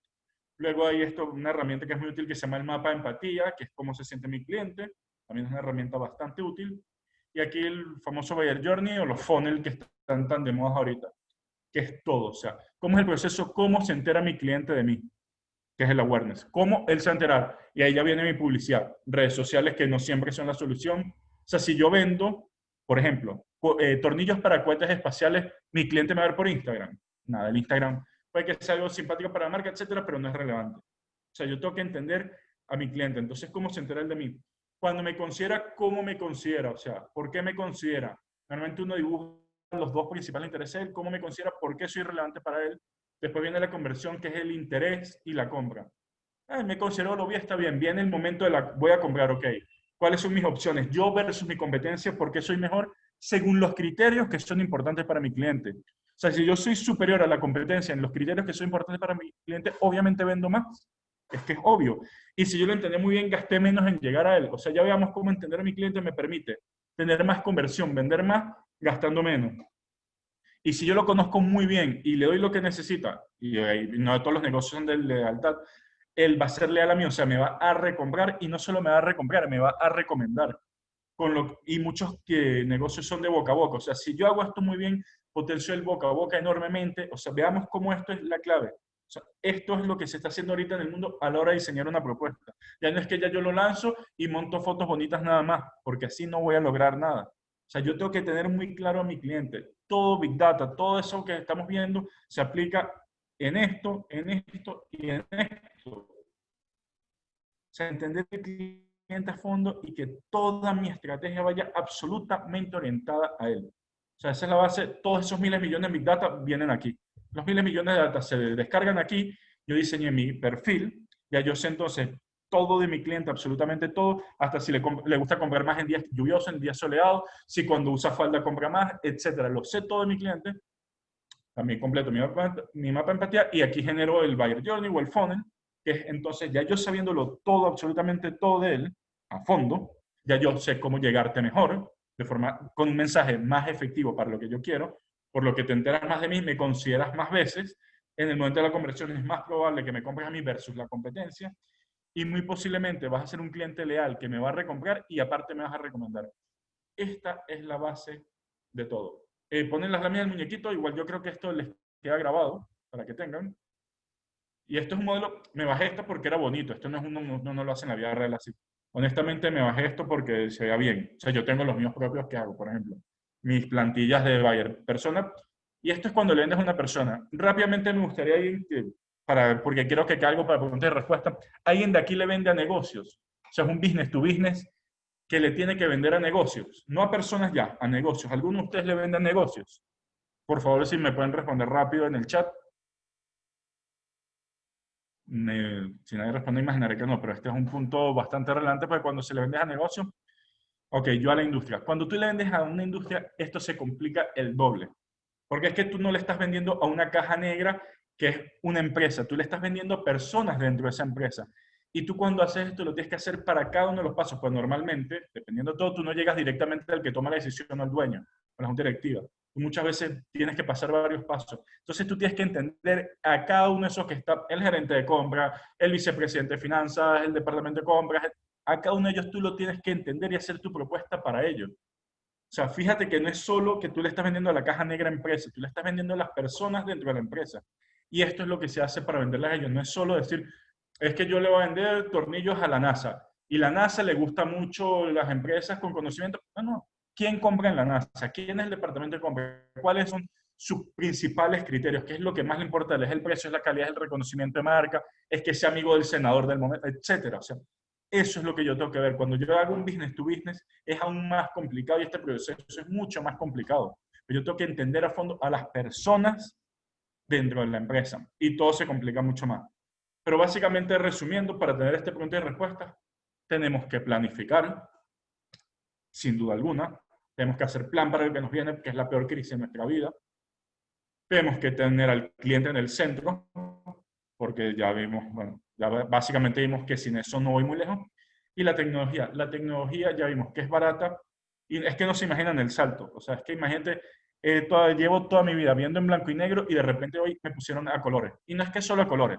Fíjate que has pasado 20 años de tu vida viendo un televisor en blanco y negro y es que te pongo un 8K enfrente. Básicamente esa es la tecnología. Y un 8K que lo peor es que el 8K no cuesta lo que cuesta. O sea, te cuesta casi lo mismo que te cuesta el televisor en blanco y negro. que eso es lo que te da la tecnología. Un salto que es que tú no puedes creer que hayas vivido todos estos años sin esa tecnología. Y eso te lleva a ser competitivo. Ya dijimos por qué la competitividad es interesante, porque voy a tener que salir a competir o van a venir a competir conmigo aquí, tengo que ser competitivo. Pero es que competitividad es vender más y gastar menos. Olvídense la noción romántica de la competitividad, de la nobleza, de pensar que ser competitivo es bueno para tu país y vas a ayudar a tu país. Olvídate eso. Ser competitivo es vender más y gastar menos. Y ahorita sí quedamos, bueno, está un poco de mí, de los datos que nos dieron al principio. Arranqué sin dar los datos de mí y ya para preguntas queda abierto lo que es la sesión de preguntas. Ahí me ayuda Subdelia para todas las preguntas que tengan ahorita. Activa tu video, Héctor. Es cierto. Total. Pero no Déjame ver los tiene controles. preguntas y respuestas, porque está interesante presentación, pero la verdad que fue puro lomito. Y me encantó esa definición de competitividad final. Tiene la belleza de la sencillez, ¿no? Algo que no podemos olvidar ninguno de los empresarios. Vende más y gasta menos, listo. Ya está. Olvídate de definiciones románticas. Pero estamos abriendo preguntas y respuestas, por favor. Parece que les quedó bien claro. Bueno, pero vamos. Para ver. Pero me preocupó. O fue muy claro o fue muy confuso. Vamos a ver. Hay algunas preguntas. Ok, aquí ya estoy viendo. ¿Es factible los nuevos emprendimientos? Totalmente. Si es factible, es muy bueno verlo desde las perspectivas que se lo doy. No piensen ya qué producto tengo yo, qué te voy a vender yo y esta es mi solución. Siempre céntrate en una necesidad. O sea, yo tengo a este cliente, yo quiero resolver la necesidad A, B o C. Y ahí es donde diseñas la mejor forma de responderlo. Como les recomiendo para el que lo quiera, digamos, hacer bajo sí mismo, sin asesoría, búsquense el libro, se los voy a poner aquí, de los 24 pasos de Bill Outlet. Que ahí cómo desarrollar un emprendimiento bastante bien, pero todo centrado en el cliente. Aquí, si le vemos a mi industria, entender qué hace el usuario final. ¿Crees que se puede estructurar una especie de hub de acceso a la tecnología? Mira, la verdad más que hacer hub, esto ya depende de cada quien, o sea, porque son tecnologías que tú puedes comprar, ves que no son costosas, tecnologías bastante sencillas, que tú ves, normalmente, también quiero dejar algo claro, y pasa muchísimo y no en Venezuela, en el mundo. Yo aplico una tecnología, hago un proceso de transformación digital, etcétera, y no me dio los resultados. Cuando yo aplico una tecnología por aplicarla sin que haya un plan de fondo y un proyecto de fondo, suele ser difícil. Porque si yo tengo una operativa muy mala, muy poco eficiente, la tecnología me ayuda, pero no me va a resolver todos los problemas. Es muy importante y siempre es necesario tener ese plan de fondo y va en conjunto. O sea, por eso yo les puse el plan con eso de que hay que ir haciendo eso. Las cosas en aisladas no suelen dar buenos resultados. Normalmente la sinergia es lo que te da la diferencia. ¿Cree que la tendencia es que lo micro vuelva a ponerse a la par de lo macro en nuestra economía? Es que, bueno, muy buena pregunta porque aparte se me olvidó ese modelo chileno, por ejemplo, del que yo les hablaba. En países como el nuestro, ya decir que ahorita vamos a sacar una gran industria que hace, suele ser difícil. Países como Alemania o Chile, lo que hacen es que tienen pymes hiper especializadas. Pymes que son en el mundo de lo mejor en lo que hacen. Y yo busco un nicho muy específico, un producto, un servicio muy específico y yo me vuelvo mega competitivo en eso. Y es mucho más fácil. Ese modelo en economías poco competitivas como la nuestra, porque simplemente esperar que yo tenga ese entorno económico que me permita crecer, etcétera, bueno, ya para eso hacemos la escenario, es difícil. Es mucho más fácil crear eso. Ser ese nicho mega específico, mega competitivo en algo y salir a exportar. Y en Venezuela los tenemos, la verdad. El problema es que a veces son un poco invisibles. Tú puedes conseguir camarones venezolanos en Inglaterra, por ejemplo. Entonces, se puede hacer, pero hay que ser muy competitivo con todo lo que eso conlleva. Veo que hay más preguntas ahí. Bajo estos escenarios, ¿qué consideras sobre la importación de materia prima, transformar para exportar? Claro, es que normalmente siempre vas a tener que hacer eso, importar la materia prima. Ahorita vemos que puedes exportar, como les decía, hasta uranio si quieres. pero tienes que dar un valor agregado muy grande para exportar. Y ese valor agregado pasa por ser muy eficiente en costos, muy eficiente en costos. Y cuando hablo alto en calidad, no es que tiene que ser la mejor calidad del mundo, es esa relación precio-calidad. O sea, tú para ser competitivo, esa relación precio-calidad tiene que ser buenísima. Tú puedes ser muy costoso, pero tienes que dar una calidad que lo permita. Y ahí vemos eso conociendo al cliente. Cuando ya yo consigo un cliente, un nicho específico, y le doy lo que necesita, ahí ya yo tengo esa ventaja competitiva. Pero sin hacer todo eso es francamente complicado. Y pensemos en ese valor agregado que yo doy. A ver, correcto. Creo que no he visto más preguntas por ahorita. No, está bien. Por ahora, creo que no hay más. Creo que las respondí todas. Si me faltó alguna por responder, me pueden... Complemento una idea que hiciste en el tema tecnológico de la transformación digital, la necesidad de revisar los procesos antes de meterse y tener bien claro la planeación. Porque si usted no lo hace, lo que puede tener es un desastre automatizado y eso puede salir muy costoso, ¿no? Entonces el tema de vea bien lo que va a hacer, cómo planea los procesos y luego entrar en la automatización.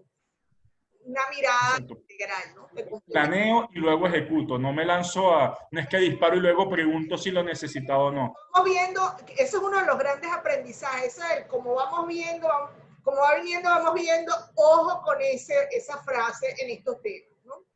Y aquí me ponen, los clientes serán de otro mundo. Bueno, no entiendo de qué otro mundo. De otro país puede que sean. Puede que sea esta maravilla que nosotros tenemos ahora, Héctor. Antes nosotros teníamos un alcance de Valencia. Ahora nos entra gente de toda Latinoamérica. Claro, por eso me imagino que es de otro país. O sea, me imagino que de otro país, sí, va a ser del mundo. Sí, o sea, ahorita ese famoso término globalidad, aunque vimos que estamos yendo a la desglobalización porque se está dando, ahorita uno compite en el mundo. Y el problema es que tanto Venezuela como todos los países nos hemos hecho más pequeños por esta crisis, es que todos van a querer competir más, o sea, y aumenta ese nivel de competitividad. Y ese es el tema, los hindúes ya con la India no me basta, ya tengo que ir fuera, entonces un actor más que te compite, pero se le pasa al chino, al americano, al alemán, al francés, al austriaco, entonces ese nivel de competitividad va a aumentar más en el mundo, lo que me obliga a mí a ser más competitivo, como con todo lo que ya vimos. Es así. Que a mí dicen, por favor, el libro, aquí lo puse en el chat, son los 24 pasos de Bill Aulet. Está muy orientado a emprendimientos tecnológicos, honestamente. Él hizo esa metodología muy orientada a lo que es un emprendimiento tecnológico, mucho de lo que se en Silicon Valley. Fuimos dando clases y lo tuve que adaptar a lo que es Venezuela y lo que es más ese modelo PYME. Pero tú una buena idea de cómo tú vas a través, como un ludo, a cada paso entendiendo más a ese cliente y como primero yo entiendo el cliente y es que luego desarrollo mi solución, no al revés. Creo... Ok, estamos en un proceso de emprendimiento en el área de comida vegetariana, explorar sugerencias para captar clientes. Primero estudiar ese cliente a fondo, o sea, que, como tú viste, ese buyer persona, ¿cuáles son sus dos principales intereses?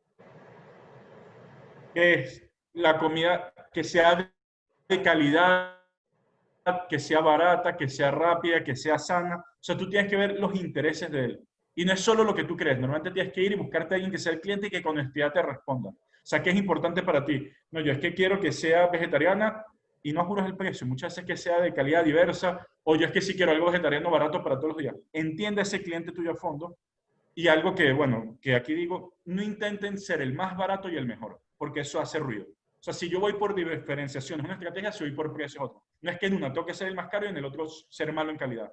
Pero entiendan a su cliente, si yo voy a ir por precio, bueno, tengo que hacer un buen precio y la propuesta de línea de precio es una calidad de un nivel.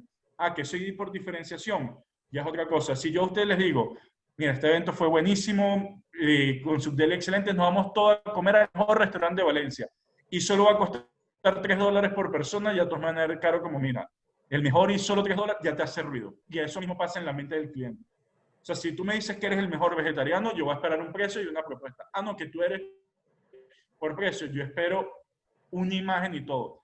Pero hagan todo pensando en el cliente. O sea, siéntense, analicen el cliente y luego hagan el resto. O sea, no intenten empezar por lo último, porque no funciona bien. ¿No factible? Aquí, ya que vieron unas más a última hora. Consultoría y formación empresarial actualmente. De nuevo, ve qué necesidad resuelve, que haya esa necesidad. Yo tengo que ver que haya esa necesidad hoy en día aquí. Si la hay, buenísimo. Es decir, hay clientes con esta necesidad. y consultoría y formación empresarial, ¿en qué área? O sea, ya vimos que hace falta muchísimo conocimiento y formación, pero ¿en qué área y en qué área necesitan? También, mira, yo tuve que cambiar, la verdad, hasta cómo cobraban y lo que yo ofrecía, mi oferta, es totalmente distinto. O sea, tú ves mi oferta ahorita, hace 8 meses, no tiene nada que ver, porque mis clientes ahorita no necesitan lo mismo de antes, no pueden pagar lo mismo de antes, ni en el mismo tiempo que antes. O sea, yo tuve que cambiar absolutamente todo. Entonces, es decir, se puede ver, claro que hay, pero mira qué necesidades hay, mira en esos clientes, qué necesidades hay. Bueno, yo voy a una necesidad puntual en esto. Ok, yo voy a atacar eso. Y esa sería la recomendación. Y conduce a presumir que el cliente del futuro hoy no lo puede dibujar. Mira, no tenemos datos, es complicadísimo, esto pasa, por eso yo les decía que en Inglaterra se están matando en entender ese cliente del futuro porque está cambiando mucho. Igual allá sí tienen herramientas que aquí no tenemos, allá sí se usa más el Big Data. También Big Data es cuando tienes muchos clientes. Imagínate yo que le vendo un perfil de empresas pequeños, que yo las puedo contar con los dedos, es que ya me queda a mí levantar esa información y diseñar esos perfiles. Y los datos uno se los busca con entrevistas, etcétera, pero hay que buscarlo. Pero el cliente del futuro es difícil porque ese debate, se los digo, hay gente que dice que cambiamos para siempre y que los clientes nunca vamos a ser los mismos, otros que te dicen, mira, no están. Cuando volvamos a abrir, la gente va a querer básicamente lo mismo, entonces es ver. Pero es ir viendo ese cliente cómo va cambiando y el cliente, y esto también en Venezuela, hemos tenido esos cambios de cliente muchísimo. Antes la hiperinflación y hiperinflación, hiperinflación sin pandemia, hiperinflación con pandemia. O sea, y ese cliente, y lo hay que ir dibujando permanentemente, ir adaptando. Una metodología que es la del Lean, no cámbialo, pero intentar entender a tu cliente permanentemente e ir adaptándote a él permanentemente. Y en épocas como las de ahorita, más complicado. Creo que ahorita sí respondí todas las preguntas. Ya hemos llegado. En el mundo inmobiliario. Sobregirados también en tiempo. Llegamos al límite. Bueno. Pero bueno, tú sabes, Héctor, que esta es tu casa. Cuando tú quieras, repetimos y seguimos. Me pareció súper completa tu presentación, llena de pies en tierra, ¿no? Y de ubicarnos en un contexto internacional. Nada como tener los pies en tierra, Siempre un gusto, mejores planificaciones para crecer, para hay que hacerlo.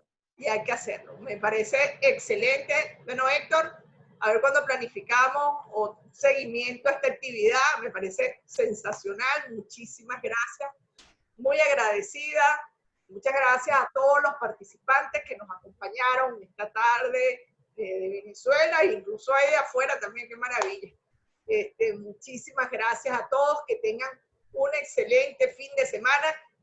Los invito nuevamente a que concursen, está abierto, Mi Innovación, van a tener la oportunidad única de presentar su proyecto en el Foro Innovación, que este año viene respaldado por World Trade Center de Latinoamérica. Se va a conectar toda América Latina en el foro.